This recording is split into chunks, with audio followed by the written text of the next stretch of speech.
Independence, self-determination, nationalism. No matter where you are on this planet, the past few centuries have been defined by these concepts. The desire for sovereignty, liberty, a unified culture, and identity are forces that are so powerful they often fall beyond the reach of human understanding.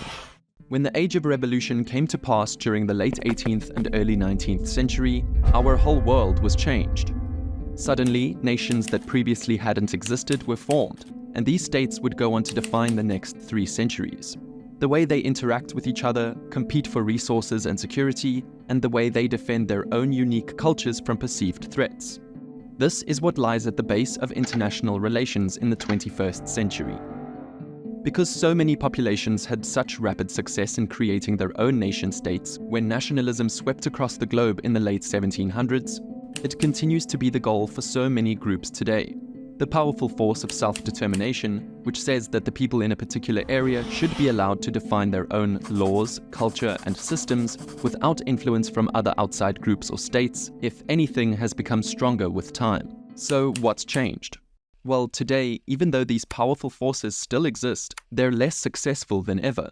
Unlike in the 18th and 19th century, or in the immediate aftermath of World War II, today's international landscape has crystallized into 195 nation-states, and each one is concerned with survival, which often means crushing separatist or independent movements when they pop up. After all, internal threats must be dealt with to manage external threats. So the ability of independence movements to succeed has become seriously limited in the modern world. For the likes of Quebec and Catalonia, this reality has become increasingly obvious. But still, many people respect the goal of independence, especially those that come from a formerly colonized state. So why can't these independence movements succeed? Or Scottish independence, or Kurdish independence, and so on? Well, to really understand why modern independence movements never succeed, we have to look at some recent examples. But first, let's take a look at what got us to this point. After World War II, the world had the right conditions for the success of independence movements, at least compared to previous eras. This was due to the process of decolonization that took place across Asia, Africa, and the Middle East, and the emergence of the liberal international order. Many of the independent countries we have today gained independence in this period. Another wave of independence movements was successful after the USSR and then Yugoslavia were dissolved in the early 1990s as well. The international environment and the regional environment might be the biggest factors affecting whether an independence movement can succeed or not. For example, during the Cold War, any nationalist movements that were considered leftist were treated like colonial territories by the US, and Washington would crush their attempt to achieve self-determination. East Timor's independence movement was squashed when Indonesia invaded them in 1975, after the US gave the green light and supplied 90% of the weapons they used. Sadly, this is the reality of many upstart nationalist movements. On the other hand, foreign intervention from a regional or international power can help an independence movement succeed too, like in the case of Kosovo, who gained autonomy and eventually independence following the 1999 NATO intervention. This outside support, along with plenty of other factors, have to be in your favor to succeed, which is why separatist movements, revolutions, and the fight for self-determination can be so bloody. One thing that's clear is that, at the very least, an insanely strong sense of nationalism is needed to ensure unity among the group battling for their own state. All of these things play a strategic part in the quest for independence. And speaking of strategy, I want to talk about something that has a major strategic component but is often overlooked. And believe it or not, that's Raid Shadow Legends, the sponsor of this video. Now, you don't have to tell me what everyone thinks of this game, because I know. But the thing is, I've realized the idea of it having no depth is a big misconception. There are over 800 champions, 16 factions, and 1 million builds to choose from, meaning the possibilities of your development is endless. Another misconception is that the game is pay to win, but this isn't actually true either, I've found, as a lot of endgame players haven't spent a dime on the game. Don't just take my word for all this though, because the game's ratings speak for itself. So click the link in the description below or scan this QR code to get your first legendary Loki the Deceiver champion, a master of deceit and chaos, for free simply by logging in, and use the promo code Monkey King to get a second legendary champion, Sun Wukong, a popular character from Chinese mythology and folklore, for free. My favorite part of the game though is that there's just so many campaigns and different people to fight. There's so much to do. So join my clan first and I'll see you there. Thank you again to Raid Shadow Legends for sponsoring this video. Nationalism and national pride, the desire for sovereignty and self-determination. These things often inspire people to take risks, sometimes fatal risks, in order to achieve the rights they believe their group deserves. Whether those seeking independence have a distinct ethnicity or culture, the goal of independence is to achieve self-determination, and above all, to ensure the group's survival. And one of the best ways to ensure a group's survival happens to be forming their own nation-state. Nationalism really came to prominence in Europe during the 18th century. For almost all of the Middle Ages, between 500 to 1500 AD, people lived in feudal societies.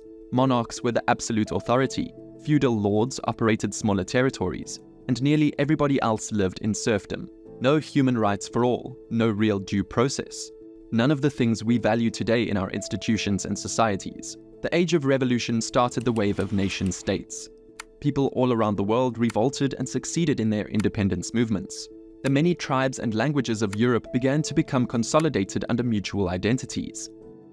After all, the revolutions of 1830 and 1848 across Europe is known as the Spring of Nations for a reason. As nation-states began to form, they became unified under one language and culture, blending multiple regions into one entity. This link between language and identity can't be overstated here. Language is a fundamental aspect of identity, and that's why a common language is typically a crucial part of independence movements, as we see today with the likes of Quebec, Catalonia, Kurdistan, and many more. Promoting nationalism, and especially a common language, helps create more unified national economies and more productive populations, which all contribute to the survival of the state. And for an independence movement, a unified language is often essential for success. The more homogeneous a group becomes linguistically, the stronger their overarching identity should be, and this creates a unified state. For example, after the 1789 French Revolution, which led to the first French nation-state, out of a population of 28 million, only 3 million people spoke French, and even fewer wrote it. Once the state was formed and the French language grew, so did the unified identity of France itself. It wasn't until late in the following century when the universal education helped systematically remove prominent minority languages like Occitan or Breton from French life. And it wasn't until the 20th century when this linguistic unification was really complete. When you look at a country like modern-day China, it has over 300 languages. It refers to many of these languages as dialects to pretend that they're all part of one Chinese language. But given their lack of mutual intelligibility, this isn't actually true. It's because China understands that national unity is paramount to a strong state. China's brutal crackdowns on separatists in places like Tibet, Xinjiang, and Hong Kong is because these movements are always tied in one way or another to a separate language and identity. For these reasons, they are often dealt with swiftly, and as is the case of Tibet, the language is being systematically replaced by Mandarin. So we know some of the necessary conditions for the independence movement to form: unified language and identity, self-determination, the desire for the group's survival, which is best guaranteed by having their own state. We also know that nationalism is an immensely powerful and unifying force, but this criteria doesn't guarantee success. In fact, independence movements fail more often than not due to factors beyond their control. For starters, is the current international environment one where we see self-determination and human rights promoted like it should be in the modern day, or is it one where suppressing such movements is more common, like it used to be long ago? Then we add in other countries and if they have a vested interest in hurting or helping the independence movement. And ultimately, there are unforeseen events like internal political conflicts or natural disasters that cripple newly independent nations, often resulting in a failed state. Even if the independence movement itself was a success, what results afterwards can end up a failure. This, in summary, is the fundamental reason why independence movements and self-determination in general isn't achieved: balance of power politics. This is a foundational theory of international relations which has played out in reality for thousands of years. It's a simple and vital concept. In international relations, states compete for resources and security in the pursuit of survival. The balance of power theory says that the more powerful states will inevitably try to prevent other states from acquiring military power. This allows them to dominate the smaller states for their own benefit. Once the smaller states have had enough of the exploitation, they will form alliances with others until they have a coalition that's powerful enough to challenge the hegemon, therefore shifting the balance of power. The more powerful you get, the more you can dominate others. So to maximize your chances of survival as a state, you want to become as big and powerful as possible. This often involves crushing and suppressing neighboring states as they become more powerful. And it definitely means suppressing separatist or independence movements within your own territory.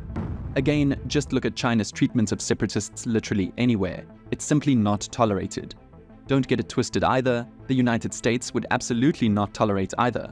And we saw this with how they destroyed the French language in Louisiana and other states. So with these crucial concepts and theories clarified, let's see how they apply to some modern examples. Catalonia, a region in the northeast of Spain with one of the most well-known separatist movements in the world today. In 2017, the Catalan independence movement plunged Spain into its worst political crisis in 40 years. In a referendum on October 1st, 2017, declared illegal by Spain's constitutional court, about 90% of Catalan voters backed independence, although turnout was only 43%. Still, the message was clear. The Spanish government responded by invoking Article 155 of the Spanish Constitution, a first in Spain's history. This, in plain English, basically means that if a self-governing community has acted in any way to undermine the interests of Spain, the national government will take all measures necessary to force it to meet its obligations to the state. Shortly after, Carles Puigdemont, the Catalan president at the time, fled the country. At the time of this video, he's still in exile and wanted for rebellion. The Catalan parliament was then quickly dissolved. All the leaders were fired and a snap election was called. Catalonia is a great example of how artificial nation-states are. At the end of the Middle Ages, Europe was constituted by countless tribes like Catalonia, each with their own distinct language and identity. Most have disappeared now, only living on in libraries or with a handful of people in remote rural communities. But Catalonia is an exception. Despite being in Spain, Catalonia has a distinct language, culture, and therefore identity with millions of Catalan citizens. As an economic powerhouse, Catalans have argued, as we've seen with Brexit and many other independence movements, that they feel like they're paying a lot more than their fair share of taxes to the Spanish government for little value in return. This, combined with their distinct identity and Catalan language, along with some contentious history, should justify an independent Catalan state, the argument goes. Yet today, there is no difference in their independent status, despite the high-profile attempt to secede. So why exactly has it failed? Well, most notably, this is due to balance of power logic.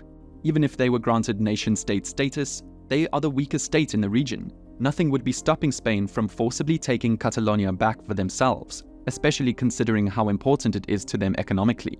I mean, they basically did that in 2017, even though the referendum was most likely illegal.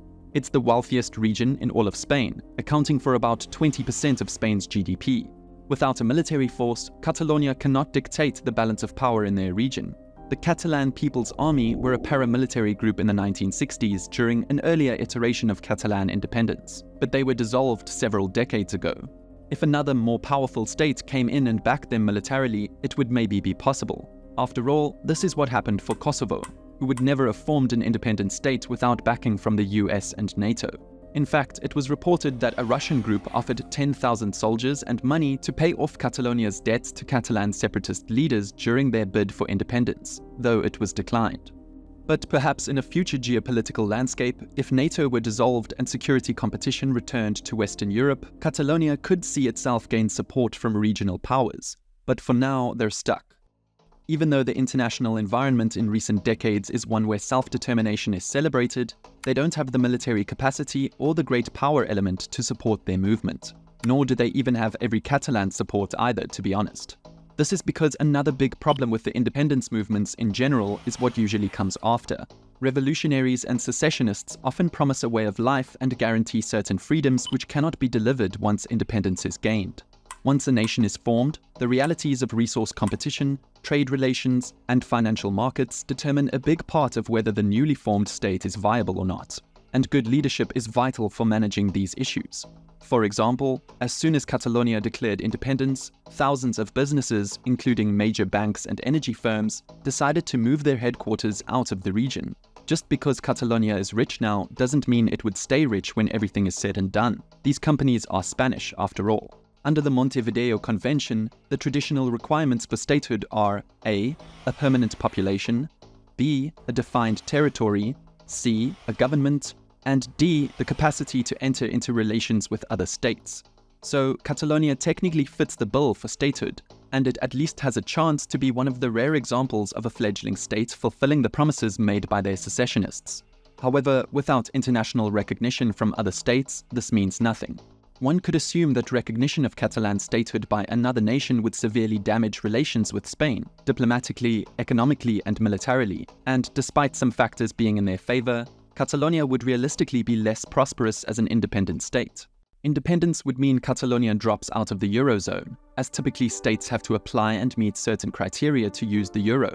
A majority of EU members also have to accept the state's application. We don't know how this would go, or how hard Spain would fight to prevent their accession. And if Catalonia couldn't complete this process successfully, and quickly for that matter, they would lose access to the European Central Bank. All of these concerns are the kinds of things that arise with independence movements. And Catalonia is usually referred to as a potential success story. Yet, ironically, this makes them a perfect example of why these movements have such a low success rate. Too many factors outside of their control hinder their ability to declare independence and reduce their likelihood of success even if they ever achieved it.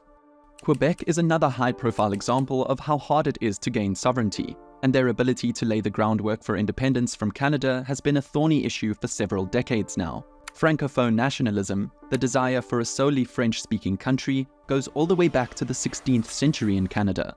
But the modern Quebec independence movement has a similar trajectory as Scotland and Catalonia. A new movement emerged in the 1960s, gradually picking up steam and falling out of popularity depending on the era. In 1995, however, the world saw another referendum on sovereignty come down to razor-thin margins. The no side won with a 50.58% majority. Now Quebec is an interesting example for a few reasons. Following the Clarity Act of 1999 under Canadian law, a successful referendum vote with majority turnout would trigger negotiations between Quebec and the Canadian government on the framework for secession. Unlike the unilateral declaration of independence that Catalonia made in 2017, the possibility of a sovereign Quebec at least has more of a chance of success due to this legal framework. The sovereigntist party, Parti Québécois, or PQ for short, after having lost the parliamentary election in 2018, have experienced a recent surge in the polls. Their popularity has risen up again to the point that some believe they can return to power eventually. Should this happen, we would possibly see another independence vote. This resurrection of PQ is particularly set against the backdrop of the decline of the French language in Quebec. The proportion of Quebecers who only speak French as their primary official language fell from 83.7% in 2016 to 82.2% in 2021. And in that same time period, the number of people speaking English as their primary language increased from 12 to 13%. So, in total, the English-speaking population has increased by 1.2 million, while the French-speaking population has increased by 120,000, 10 times less. Considering how important the French language is to the unified Quebec identity, the death of French in Quebec could spell the death of Quebec independence. It kind of poses an existential threat, so we may see a harder push for a sovereign Quebec the more that English takes over. But it's important not to confuse the independence movement with PQ. The rise of PQ is likely linked to bad governance from other ruling parties than anything else. According to data from the Confederation of Tomorrow 2024 survey of Canadians, the proportion of Francophone Quebecers who identify as mainly a sovereigntist has changed little over the 6 years covered by the annual survey. And even though many people view the younger generations as leading the march in Quebec independence, the data suggests that they have less enthusiasm than previous generations. In 2024, only 16% of Quebec Francophones aged 18 to 34 identified as mainly sovereigntists.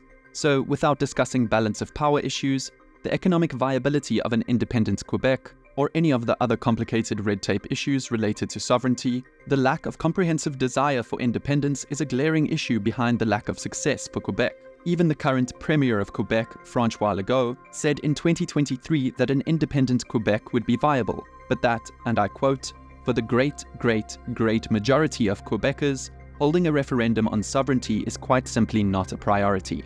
Now, we have to remember that the federal government in Canada is different from something like China's autocratic approach. They wouldn't use military power to stop Quebec separatism, so that probably isn't a big barrier to success. Despite proposed theoretical budgets from PQ for year one of an independent Quebec indicating the potential for success, this is highly speculative. Interim Liberal leader Marc Tanguy made it clear that the analysis was optimistic at best, saying that, The Year 1 budget presupposes Quebec inherits an excessively low share of the Canadian debt, gets the best rate for credit on the world market, and manages to conclude advantageous free trade agreements.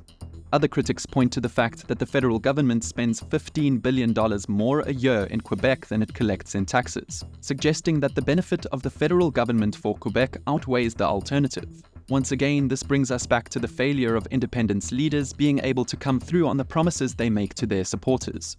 It's possible that they're correct, but a common trend is that these promises and predictions are rarely fulfilled in full. For now, Quebec independence is still alive, but even if a successful referendum vote does happen, it's unclear whether living standards would decline or improve in the new economy. As former Premier Pauline Marois once said, there would be an important transition period where confidence would decline. That's why it's in these early years where independence movements often fail even after a successful yes vote. And Quebec is not alone in this. Another state that has been pushing for independence, but likely wouldn't be successful even if they achieved it, is Scotland, who wants independence so that they can feel they're governing themselves, and not playing second fiddle to what England wants. Support for Scottish independence has gradually been on the rise over the past few decades, jumping from 10% approval to 30% approval in the 1980s alone. In 2014, Scotland held a referendum on their independence from the United Kingdom, and 44.7% of Scots backed independence. They were less than 6% away from legally achieving that independence, showing just how comprehensive the desire for self-determination is there. Obviously, Scotland is already a nation-state, and the secession would be from a political union, Great Britain. But still, the same logic applies. Scots who were opposed to Brexit would be happy to see the country enter back into the benefits of EU membership. But like we said earlier, can the promises made by nationalists actually be fulfilled in the new landscape? Well, again, this seems like a zero-sum game, or perhaps even a negative-sum game, where both the UK and Scotland are weaker and therefore worse off if they were to split apart. Scotland would benefit from G7 membership. Unlike now as a part of the UK, they would also no longer be part of the UK's permanent seat on the UN Security Council. This would dramatically decrease Scotland's influence in key international institutions. There's also some interesting things to consider from a defence perspective. With some of the UK's nuclear weapons being situated at the Faslane naval base in Scotland, removal of these nuclear weapons from the country would change their deterrence capabilities going forward and be a vital area of negotiation with the UK. Their membership of Five Eyes would be in question, and their overall national security would be a lot worse off without the benefits of the UK's extensive national security infrastructure. Economically, the pound sterling would remain Scotland's primary currency until introducing a new currency, the Scottish pound, as soon as practicable. Their trade with UK member states, the primary market for Scottish trade, would be fundamentally altered, likely having negative effects on all parties. So, once again, the ability of independence advocates to actually provide a better life for their supporters following independence is rare. Independence movements can't just be idealistic and morally righteous to succeed. They have to have the right conditions to work, and these are often factors that they cannot manufacture themselves. So far, the examples we've discussed are the closest we've seen in recent years to successful independence movements. It's clear that a kind of Goldilocks theory can be applied, where every condition needs to be perfect. And there are plenty of examples out there where success is way more unlikely than in Quebec, Scotland, or Catalonia.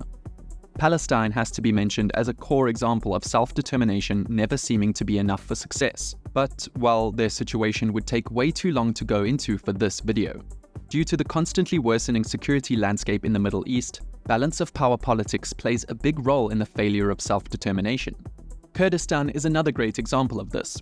As a semi-autonomous regional entity with their own language, culture, and geographical area spanning parts of Turkey, Syria, Iran, and Iraq, they could have a state for their roughly 40 million people. Their claim to the area goes back at least 1,000 years, and it was after the partition of the Middle East following World War I in the Sykes-Picot Agreement that the fight for autonomy really picked up. As many ethnic and cultural groups did, the Kurds lost their claim to their own land following Sykes-Picot. Ever since then, they have experienced intense oppression from surrounding states, all of whom have a vested interest in preventing Kurdish independence. Turkey is home to the largest population of Kurds, and since the declaration of the Turkish Republic after World War I, a series of attacks have been committed against the Kurdish population in the country. The suppression of the Kurdish language and identity has not disappeared and continues under Turkish President Erdogan. The Kurdistan region of northern Iraq declared independence following a 2017 referendum, in which the vote for sovereignty came in at over 92%. But again, this is where the balance of power politics comes in. First, the Turkish army has and still is involved in multiple offensive operations in northern Iraq against the Kurdistan Workers' Party. They've also conducted operations against Kurdish militias in Syria for years. The states of Iraq, Turkey, Syria, and Iran, all of whom have significant Kurdish populations, want to suppress Kurdish independence, prevent them from consolidating, and certainly prevent the formation of an independent Kurdish state. As said before, formation of your own state is the best chance for survival of the Kurdish people. On the contrary, an independent Kurdish state would be a threat to the surrounding states. Kurds arguably have historical claims to at least some part of each of these nations, and a unified state of 30 to 40 million people is a security concern for these countries, which is why they continue to prevent the military growth of Kurdish militias and limit their rights within each country, respectively. Not only does Kurdistan not likely fulfill all the requirements for statehood of the Montevideo Convention, but due to balance of power politics, regional powers will continue to prevent them from gaining military capabilities, meaning that the Kurdish question is another example of an unsuccessful independence movement. There are plenty of other separatist movements that we could discuss. There's the Flemish independence movement in Belgium, the Corsican movement from France, and there's a lot of people who want Texas to secede from the US too.